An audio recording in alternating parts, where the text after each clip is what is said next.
మనకేజీ గారు మాట్లాడాల్సి ఉంటుంది. అధ్యక్షుల వారికి మనస్ఫూర్తిగా నా హృదయపూర్వక నమస్కారాలు. ఈ అవకాశాన్ని ఇచ్చిన మీకు, గౌరవ ముఖ్యమంత్రి శ్రీ నారా చంద్రబాబు నాయుడు గారికి నా హృదయపూర్వక ధన్యవాదాలు తెలుపుకుంటున్నాను. కులాల కొట్లాటలో వెనుకబడిన కులాలు, అత్యంత వెనుకబడ్డ కులాలు, దేవాలయాలు కూడా అడుగుపెట్టనివని పరిస్థితుల్లో వీళ్ళందరి జీవితాలు బాగుండాలి అని జాతిపిత మహాత్మా గాంధీ గారు ముందుకు తీసుకొచ్చింది.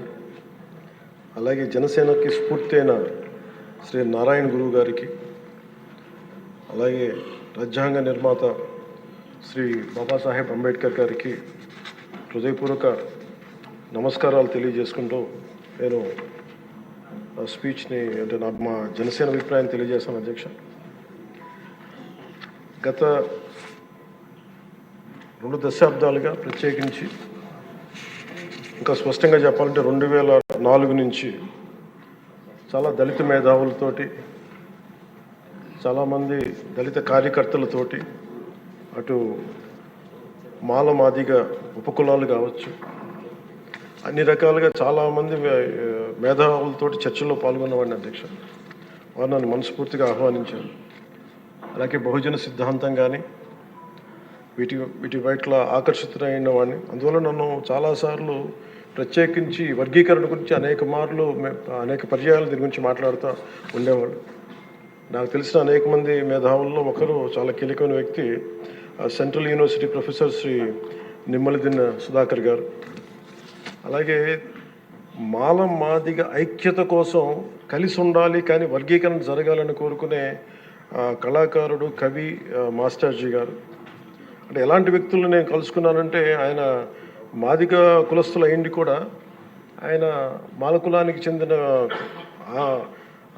ఆంధ్రాకి చెందిన మాలకులానికి చెందిన వ్యక్తిని పెళ్లి చేసుకొని మాల మాదిగ ఐక్యత ఉండాలి కానీ వర్గీకరణ జరగాలని ఇలాంటి ఎన్నో ఆర్గ్యుమెంట్స్, ఎన్నో రకాల అభిప్రాయాలు ఉన్నాయి. వీటన్నిటి మధ్యలో మేము ఒక బలంగా దీన్ని తీసుకున్నాం. అధ్యక్ష, ప్రత్యేకించి రిజర్వేషన్స్ కానీ చాలా డిస్కషన్స్ ఉండేవి ఆ టైంలో.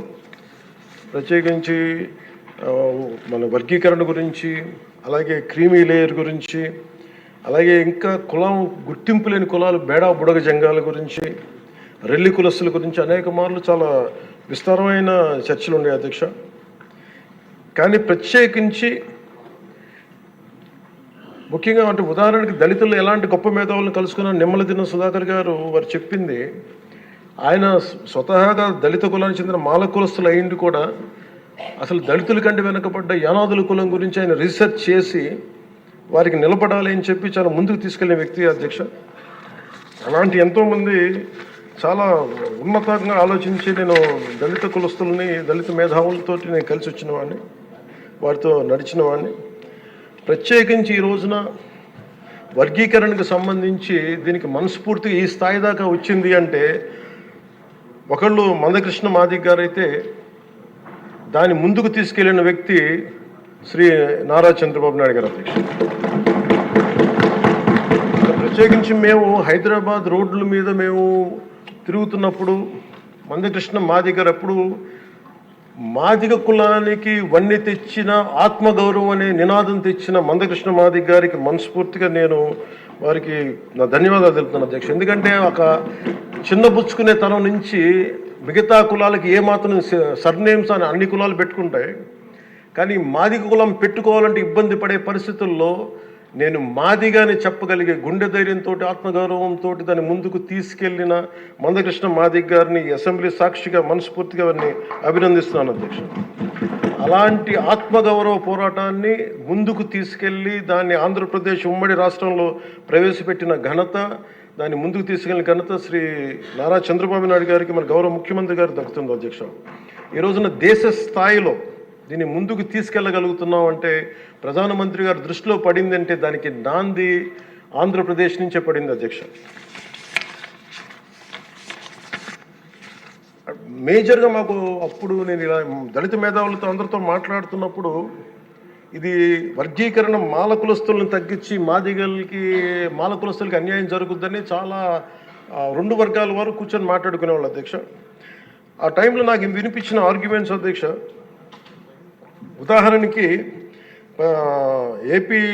ఏపీలో మాల కులస్తులు, మనకి తెలంగాణలో మనకి మాది కులస్తులు ఎక్కువ అధ్యక్ష. అలాగే ఇది ఒక్కొక్క చోట ఒక్కొక్క కులం సబ్ క్యాస్ట్ ఎక్కువ బెనిఫిట్ తీసుకుంది రిజర్వేషన్లో, ఇది మిగతా వాళ్ళకు కూడా చెందాలనే దానిదే ఈ వాదన ఇది. ఉదాహరణకి రాజస్థాన్లో అయితే మేఘవాల్స్, జాటోస్ ఎక్కువ తీసుకుంటారు రిజర్వేషన్లో. భైరవ కులస్తులు కానీ కోలీస్ కానీ దీన్ని తక్కువ శాతం తీసుకుంటారు, ఇక్కడ వాళ్ళు బెనిఫిట్ అవుతారు అధ్యక్ష రాజస్థాన్లో. అలాగే మనకి ఉదాహరణకి పంజాబ్లో అయితే రవిదస్య, ముఖ్యంగా చెప్పాలంటే అక్కడ మన మాదిగ కులస్తులతో సమాన చమార్ కాస్ట్, వాళ్ళు ఎక్కువ బెనిఫిట్ తీసుకుంటారు అధ్యక్ష. కానీ అక్కడ ఈ రోజున మేజర్ భాగం దీనివల్ల బెనిఫిట్ అయితే అక్కడ బాల్మీకిలు, మజాబీ సిక్కులు. అలాగే ఇలాగ అనేక విభిన్నంగా ఒక్కొక్క చోట ఉన్న ఈ డామినెన్స్ కావచ్చు, లేదంటే ఎక్కువ శాతం తీసుకోవడం కావచ్చు, ఇట్స్ అ బ్యాలెన్సింగ్ యాక్ట్ అధ్యక్ష.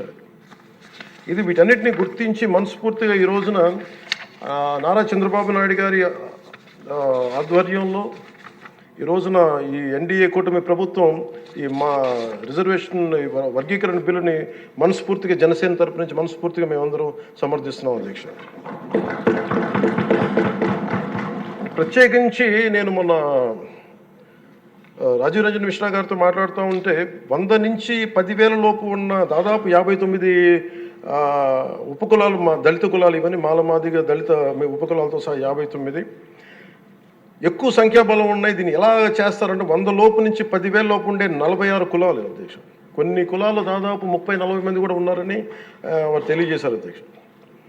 అలాగే ఈ సైంటిఫికలీ ఎనలైజ్డ్ ఎంపిరికల్ డేటాని 4 నెలల వ్యవధిలో గౌరవ ముఖ్యమంత్రి గారు బాధ్యత తీసుకొని మంత్రివర్గంతో ఒక కమిటీని ఏర్పాటు చేసి వన్ మ్యాన్ కమిషన్ గారు శ్రీ రాజీవ్ రంజన్ మిశ్రా గారి ఆధ్వర్యంలో నవంబర్లో మొదలై మార్చి 4 నెలల వ్యవధిలో దీన్ని డేటానంతా సైంటిఫిక్గా అనలైజ్ చేసి ఎంపిరికల్ డేటాని విద్యా, సామాజిక, ఆర్థిక, రాజకీయ అంతర్గత వెనుకబాటుతనాన్ని వారు మూడుగా విభజించిన విధానం చాలా అద్భుతంగా ఉంది అధ్యక్ష.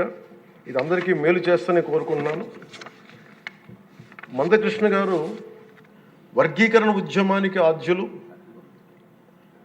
మందకృష్ణ గారు వర్గీకరణ ఉద్యమానికి ఆద్యుడు, వర్గీకరణ సాధన పోరాట సమితి యోధుడు అధ్యక్ష మందకృష్ణ గారు.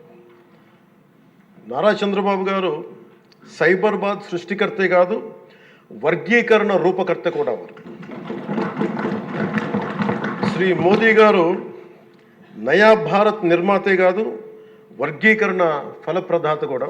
అందుకని మనస్ఫూర్తిగా ఈ వర్గీకరణ బిల్లుని ముందుకు తీసుకెళ్ళి దీనిని ఆంధ్రప్రదేశ్ అసెంబ్లీలో ఈరోజు ప్రవేశపెట్టినందుకు మనస్ఫూర్తిగా ముఖ్యమంత్రి గారికి, అందరికీ, మంత్రివర్గానికి, సభ్యులందరికీ మనస్ఫూర్తిగా ధన్యవాదాలు తెలుపుకుంటూ స్పీకర్ గారికి నా హృదయపూర్వక ధన్యవాదాలు తెలియజేస్తున్నాను అధ్యక్ష.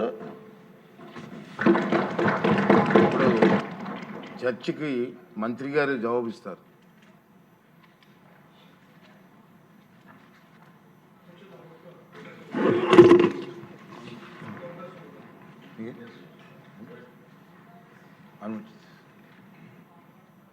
ఇది ఒక చిన్న ఒక ఇంక్లూడ్ చేయగలిగితే గౌరవ ముఖ్యమంత్రి గారికి మీ ద్వారా తెలియజేస్తాను అధ్యక్ష. దాదాపు రెల్లి కులస్తులు చాలా అత్యధికంగా ఉన్నారు అధ్యక్ష. ముఖ్యంగా వీటిలో 135,000 పైచీలుకున్నారు యాజ్ ఆన్ సెన్సస్ ప్రకారం. వారికి ప్రత్యేకించి కొన్ని జిల్లాల్లోనే కాన్సన్ట్రేట్ అయి ఉన్నారు వాళ్ళు. వారికి ప్రత్యేకించి ఒక జిల్లాని యూనిట్గా తీసుకున్న, ఇంకోలా తీసుకున్న వారికి కూడా తగు న్యాయం చేయవలసిందిగా కోరుకుంటున్నాను. అలాగే బేడా బుడగ జంగాలకి ఏ కులమో వారికి తెలియట్లేదు, వారికి కూడా మీ ద్వారా గౌరవ ముఖ్యమంత్రి గారి దృష్టికి తీసుకొస్తున్నాను. వారి దేనికి సంబంధించిన ఏ కేటగిరీలో పడతారో దాన్ని కూడా ఈ సభాముఖంగా అందరికీ తెలియజేస్తాను. బేడా బుడగ జంగాలు కూడా గుర్తించమని కోరుకున్నాను. అలాగే రెల్లి కులస్తులకు కూడా తగు న్యాయం జరిగేలాగా దీన్ని వర్గీకరణ బిల్లులో వారికి న్యాయం జరిగేలాగా అది ఎలా చేస్తారు ఏంటనేది అందరూ కమిషన్ సభ్యులు ఉన్నారు, మంత్రివర్గ సహచరులు ఉన్నారు, అందరూ కూడా దీని మీద ఒక బలమైన ఆలోచించి ముందుకు తీసుకుని కోరుకున్నాను. మినిస్టర్ గారు. అధ్యక్ష, మన ప్రభుత్వం ఎన్డీఏ భాగస్వామ్య పక్షాలు ఎన్నికల ముందు ఎస్సీ వర్గీకరణ చేపడతాయని చెప్పడం జరిగింది అధ్యక్ష. తెలుగుదేశం, జనసేన, బీజేపీ పార్టీలు ఆ రోజు కూడా జిల్లాల యూనిట్గా చేయాలి అనే విధంగా మనం వెళ్ళడం జరిగింది అధ్యక్ష. ముఖ్యమంత్రి గారిని అయితే నేను గత 16-17 సంవత్సరాలుగా ముఖ్యమంత్రి గారి దగ్గర నుండి చూసిన దాని ప్రకారం చంద్రబాబు నాయుడు గారు సమాజంలో ప్రతి ఒక్కళ్ళు కూడా అన్ని విధాల అభివృద్ధి చెందాలి అనేటువంటి లక్ష్యంతో ముందుకెళ్తున్నారు అధ్యక్ష. ఆ రోజు మొదట్లో వర్గీకరణ చేసింది మన ప్రీతమ నాయకులు చంద్రబాబు నాయుడు గారు చేశారు అధ్యక్ష. తర్వాత న్యాయపరమైన సమస్యలు, అవరోధాలు జరిగినాయి అధ్యక్ష. ఒకసారి తీసుకుంటే ఎస్సీ ఎస్టీల సంక్షేమం కోసం పాటుపడింది అందరికి కూడా బాగా తెలుసు అధ్యక్ష. అన్న ఎన్టీఆర్ గారు తెలుగుదేశం పార్టీ పెట్టినప్పటి నుంచి జరిగినాయి అధ్యక్ష. మన పార్టీ ఎజెండాలో ఉంటుంది ₹2 కిలో బియ్యం దగ్గర నుంచి కూడా ఇవన్నీ కూడా ఎస్సీ ఎస్టీల యొక్క అభ్యున్నతికి తీసుకొచ్చిన పక్కా ఇళ్ళు కూడా తీసుకుంటే ఒకసారి తీసుకుంటే అధ్యక్ష గురుకుల పాఠశాల వ్యవస్థను కూడా ఆ రోజు నాన్న ఎన్టీ రామారావు గారు తీసుకుని రావడం జరిగింది అధ్యక్ష. ఈరోజు 190 ఇన్స్టిట్యూట్స్ సోషల్ వెల్ఫేర్